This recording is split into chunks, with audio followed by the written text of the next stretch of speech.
कायदा जो है ये हिंदुओं के खिलाफ बनाया गया है, ऐसा एक स्टेटमेंट हमेशा बार बार आता है और वही दिख रहा है। तो इस बारे में आपका क्या कहना है? बरोबर बोलताय, कारण हे जो कायदा बनवलेला आहे त्यामध्ये आपल्या ज्या काही हिंदू धर्मातल्या ज्या काही चाली रूढी परंपरा आपण जे काही सूर्य सिद्धांत आणि चंद्र सिद्धांत जे मानतो त्यातून आपण जे काही ग्रह तारे नक्षत्र पूजा अर्चा जी साधना उपासना जे करतो ते आपले एक हक्क आहे। कारण आपले संकट आपले काही ग्रह अंगाने जे काही दोष असतात ते उपासना करण्याचं आपल्याला स्वातंत्र्य आहे आणि ह्या कायद्यांनी चांगल्याला सुद्धा काम करणं अवघडून बसलंय। तर एक येण्यासाठी असे लोक ह्या समाजावर या समाजाच्या माध्यमातून अंधश्रद्धा समाजात श्रद्धा आणि अंधश्रद्धा हे दोन्ही वेगळे विषय आहेत। त्याच्या समाजातले सर्व धर्मसभेचे जे श्याम मानव आणि महाराष्ट्र अंधश्रद्धा निर्मूलन समितीचे काही पदाधिकारी त्यामध्ये या समितीवर त्यांची ही समिती बरखास्त करावी, त्याच्यावर प्रशासक नेमावा अशी आमची मुख्य मागणी आहे आणि ती शासनाने त्वरित पूर्ण करावी असं आमचं म्हणणं आहे। तर बंधनमध्ये सांगतो इथं कुलकर्ण्याचं पोरग म्हणजे एक विशिष्ट समाजावर खऱ्या अर्थाने जातीवाचक शब्द वापरण्यात आलेला आहे। त्यानंतर तुकोबरायांच्या बाबतीत बोलताना त्यांनी असं म्हटलेलं आहे की कुणब्याचा तुकाराम तो कुठं सदैव वैकुंठाला गेला का, त्यांचा खून झाला असेल। हे कुणबी समाजावर सुद्धा हा एक वेगळ्या प्रकारचा जातीवाचक त्या ठिकाणी आघात केलेला आहे। आणि खऱ्या अर्थाने इथे एक प्रामुख्याने एक गोष्ट मला त्या ठिकाणी नमूद करायची आहे, ज्ञानोबरायांना खऱ्या अर्थाने संबंध विश्वानी माऊली ही त्या ठिकाणी उपाधी दिली आहे आणि ज्ञानोबरायांना सगळं जग त्या ठिकाणी माऊली मानते। तुकोबरायांच्या बाबतीत जर बोलायचं म्हटलं तर तुकोबरायांना सगळ्या विश्वानी जगद्गुरु ही उपाधी दिलेली आहे आणि म्हणून जर जगद्गुरु आणि माऊली सारखी श्रेष्ठ उपाधी जर समाजाने सगळ्या राष्ट्रांवर जे सकल हिंदू समाजाचं जे दत्तावतार आम्ही ज्यांना मानतो अक्कलकोट स्वामी महाराजांनी ते अवतारी पुरुष हे गेल्या 154 वर्ष 150 वर्षापासून तरी समाज दिवस आम्ही अनेक लोक त्यांना श्रद्धापूर्वक मानतो आणि मूळच आम्ही अक्कलकोटचा आहे। स्वामी महाराज जिथं लक्षात एवढंच घ्या की शासन आम्ही आजच करत नाही यांच्या विरोधी, खूप वर्षापासून चाललंय। आता निवडणुकीचा कालावधी आलेला आहे आणि आचारसंहिता लवकरच जाहीर होईल, कधी होईल याचा भरोसा नाही। 10-15 दिवसात किंवा आठवड्यात पण होऊ शकते आणि आम्हालाही तळमळ आहे ना की बाबा अनेक जण मागण्या करतात, मग आमची वारकऱ्यांची जी मागणी आहे ती मागणी रास्त मागणी आम्ही शासनात 50 जी संघटना आहे शिवरी असेल नक्षत्र संपर्क असतात त्यामध्ये त्यातले जे काही नाव आहे तिथं त्याचं पेपर पुरवणी आहे। तर ही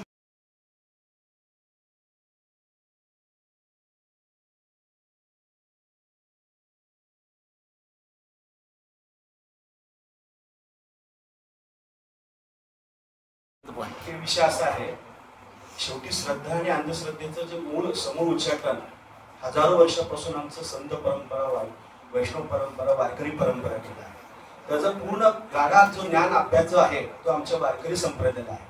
आम्हालाच काय असं त्यातल्या आमच्या महाराष्ट्रातून जे विद्वान आहे ज्यांचं योग्यता आहे अशा व्यक्तीला त्या जादूटोणा विरोधी जो समिती आहे त्याच्यावर आमची नियुक्ती करावीच नाही। पॉझिटिव्ह होते म्हणजे या सगळ्या गोष्टीला त्याचं उच्चाटन करण्याचा ह्या अभंगातून तुकाराम महाराजांनी खऱ्या अर्थाने संदेश दिलेला आहे। या अंधश्रद्धेला तुकाराम महाराजांनी समोर त्याचं उच्चाटन केलेलं आहे। एक संस्कारच आहे, लक्षात घ्या। प्रार्थना आणि पूजा अर्चा हे कुठला विरोध नाही, तो कर्मकांड तुम्ही लावलेली तर एक वेगळी दिशा आहे।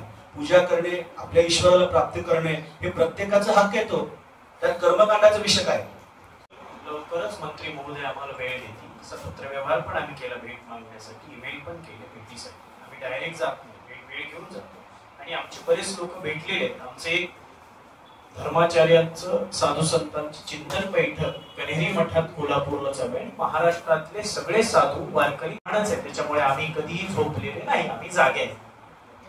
संविधान ने हमें अधिकार दिया है, उस अधिकार का संविधान के अधिकार का जो पूजा अर्चना करने का हिंदुओं का अधिकार है उस अधिकार का हनन इस जादूटोणा विरोधी कायदे से होता है, ऐसा आपका कहना है? डॉक्टर बाबासाहेब आंबेडकरांनी संविधानामध्ये आम्हाला धर्म स्वातंत्र्य आणि उपासनेचं स्वातंत्र्य दिलंय, त्याच्यावरच हा घात घालायचा प्रकार आहे हा कायदा।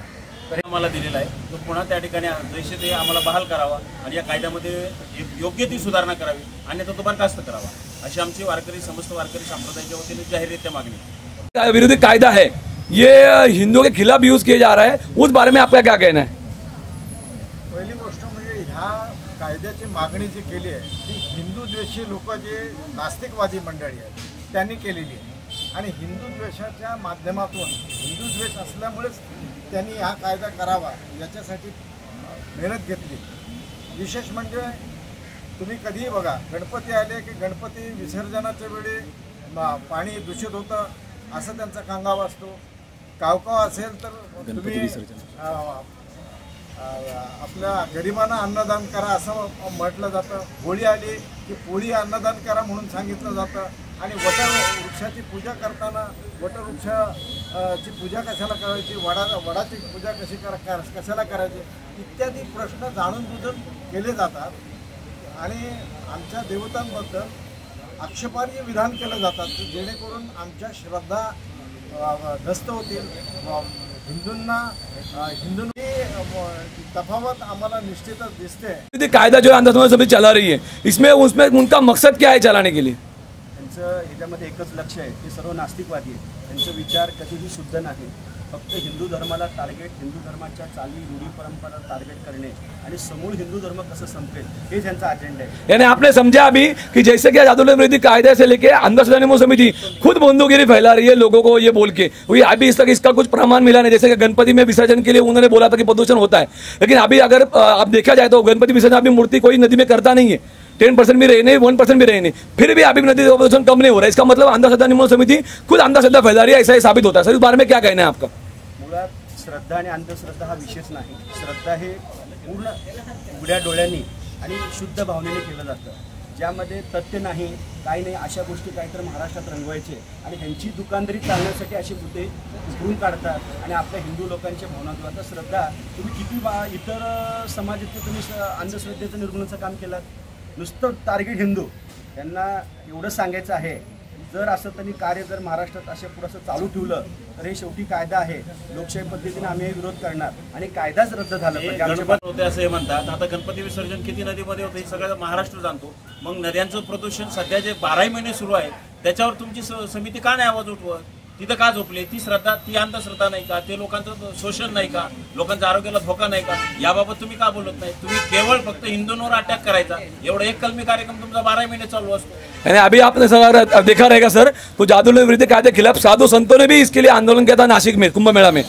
तो ये बहुत बड़ा मसला है हिंदू समाज के लिए और इसलिए सरकार ने काम करना चाहिए, ऐसा वारकरी संप्रदाय का डिमांड है. धन्यवाद.